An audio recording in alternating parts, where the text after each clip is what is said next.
रात के 2 बजे थे। पूरे मोहल्ले में सन्नाटा पसरा हुआ था, लेकिन गली नंबर 7 के आखिरी मकान से अजीब सी आवाजें आ रही थी। कभी कांच टूटने की, कभी किसी मशीन के चलने की, तो कभी किसी के जोर जोर से हंसने की। फिर शुरू हो गया वो पागल। पास के घर में रहने वाला राजीव खिड़की बंद करते हुए बोला, कितनी बार कहा है पुलिस को बुलाओ, लेकिन कोई कुछ करता ही नहीं। उसकी पत्नी ने डरते हुए कहा, वो घर पिछले 5 सालों से ऐसा ही था। वहां रहने वाला आदमी डॉक्टर आर्यन सबकी नजरों में एक पागल था। बिखरे बाल, अजीब कपड़े, दिन रात खुद से बातें करना, और सबसे अजीब, वो कभी घर से बाहर नहीं निकलता था। लोग कहते थे कि वो पहले एक बड़ा साइंटिस्ट था, लेकिन किसी एक्सपेरिमेंट में फेल होने के बाद उसका दिमाग खराब हो गया। पर सच इससे कहीं अलग था। आर्यन अपने कमरे में बैठा था। सामने कई स्क्रीन थी जिन पर अजीब डेटा चल रहा था। उसने धीरे से कहा, बस थोड़ा सा और, फिर सब बदल जाएगा। उसकी आंखों में पागलपन नहीं, एक अजीब सा जुनून था। 5 साल पहले डॉक्टर आर्यन एक टॉप रिसर्च सेंटर में काम करता था। उसका प्रोजेक्ट था ह्यूमन माइंड को पढ़ना और कंट्रोल करना।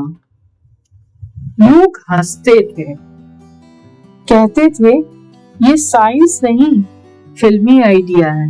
लेकिन आर्यन को यकीन था कि इंसान के दिमाग में जो इलेक्ट्रिकल सिग्नल्स चलते हैं, उन्हें समझकर बहुत कुछ किया जा सकता है। डर खत्म करना, याददाश्त बढ़ाना, यहाँ तक कि किसी को कोमा से बाहर लाना। एक दिन उसने अपने बॉस से कहा, सर, अगर हम इस टेक्नोलॉजी को सही से बना लें तो लाखों लोगों की जिंदगी बदल सकती है। बॉस ने हंसते हुए कहा, या फिर लाखों लोगों का दिमाग खराब कर सकते हो तुम। आर्यन, ये बहुत खतरनाक है। लेकिन आर्यन रुका नहीं। उसने गुपचुप अपने घर में लैब बनानी शुरू कर दी। पहले छोटे छोटे एक्सपेरिमेंट्स, चूहों पर, फिर खुद पर। एक दिन उसने एक हेलमेट जैसा डिवाइस बनाया। उसे पहनकर उसने अपनी यादों को रिकॉर्ड करने की कोशिश की। जैसे ही उसने मशीन ऑन की, उसके सामने उसके बचपन की यादें चलने लगी। माँ की हंसी, पिता की डांट, स्कूल का पहला दिन। ये काम कर रहा है। उसकी आंखों में खुशी थी। लेकिन तभी मशीन अचानक ओवरलोड हो गई। तेज करंट लगा और वो बेहोश हो गया। जब वो उठा, सब कुछ बदल चुका था। अब उसे सिर्फ अपनी ही नहीं, दूसरों की भावनाएं भी महसूस होने लगी थी। किसी के पास से गुजरता तो उसका दर्द, उसकी खुशी, सब कुछ उसके दिमाग में गूंजने लगता। शुरू में ये उसे अच्छा लगा, जैसे उसके पास कोई सुपर पावर हो, लेकिन धीरे धीरे ये उसकी सबसे बड़ी कमजोरी बन गई। एक दिन वो सड़क पर जा रहा था, तभी एक आदमी की अचानक मौत हो गई। उस पल आर्य ने उसकी आखिरी सांस, उसका डर, सब कुछ खुद महसूस किया। वो वहीं गिर पड़ा। उस दिन के बाद उसने खुद को दुनिया से अलग कर लिया। लोगों ने उसे पागल कहना शुरू कर दिया, लेकिन वो हार मानने वालों में से नहीं था। उसने सोचा, अगर मैं इस पावर को कंट्रोल कर लूं, तो मैं दुनिया की सबसे बड़ी समस्या हल कर सकता हूं, इंसान का दर्द। वापस वर्तमान में आर्यन अपने आखिरी एक्सपेरिमेंट पर काम कर रहा था। उसने एक ऐसा डिवाइस बनाया था जो किसी इंसान के दिमाग से दर्द को निकालकर मशीन में स्टोर कर सकता था। लेकिन इसके लिए उसे एक इंसान चाहिए था जिस पर वो टेस्ट कर सके। उसी वक्त दरवाजे पर दस्तक हुई। आर्यन चौंका। 5 साल में पहली बार कोई उसके दरवाजे पर आया था। धीरे से दरवाजा खोला। सामने एक लड़की खड़ी थी। मुझे आपकी मदद चाहिए, उसने कहा। आर्यन ने पहली बार किसी की आंखों में सीधे देखा और तुरंत उसे उसका दर्द महसूस हुआ। इतना गहरा दर्द कि आर्यन खुद कांप गया। अंदर आओ, उसने कहा। लड़की का नाम नंदिनी था।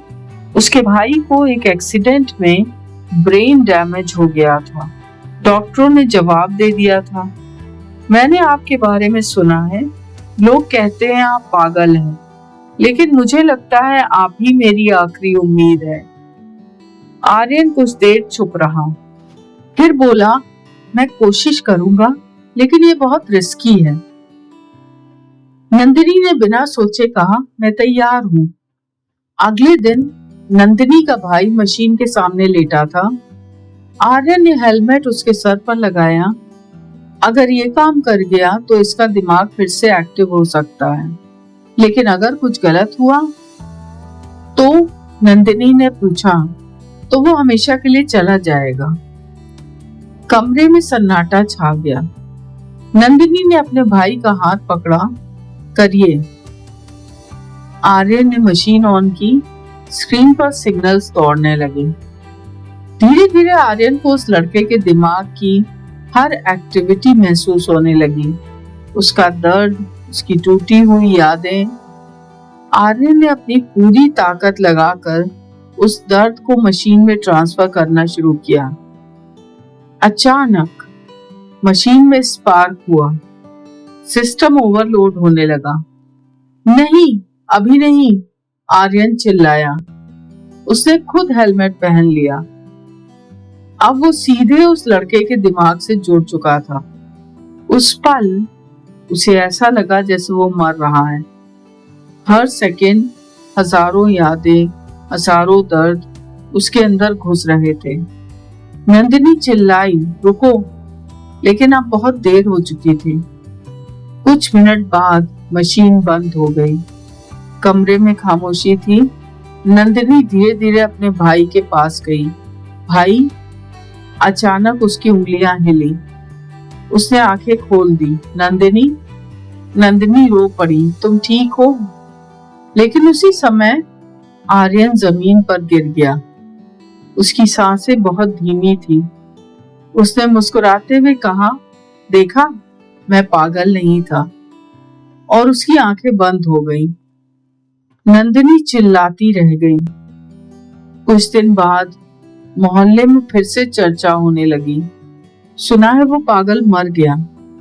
अच्छा हुआ, कम से कम अब शांति रहेगी। लेकिन इस बार नंदिनी ने सबको सच बताया। वो पागल नहीं था, वो एक साइंटिस्ट था जिसने मेरे भाई की जान बचाई। लोग चुप हो गए। जिसे वो सालों से पागल कहते थे, वो असल में एक हीरो था। कुछ महीनों बाद उस घर को एक छोटे से रिसर्च सेंटर में बदल दिया गया।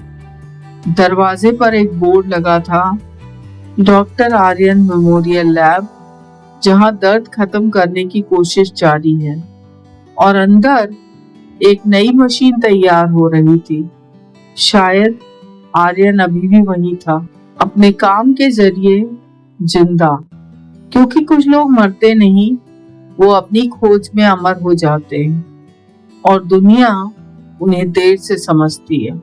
अगर आपको ऐसी दिल छू लेने वाली कहानियां पसंद हैं, तो चैनल को सब्सक्राइब करें और वीडियो को शेयर जरूर करें, क्योंकि हर कहानी के पीछे एक सच छुपा होता है।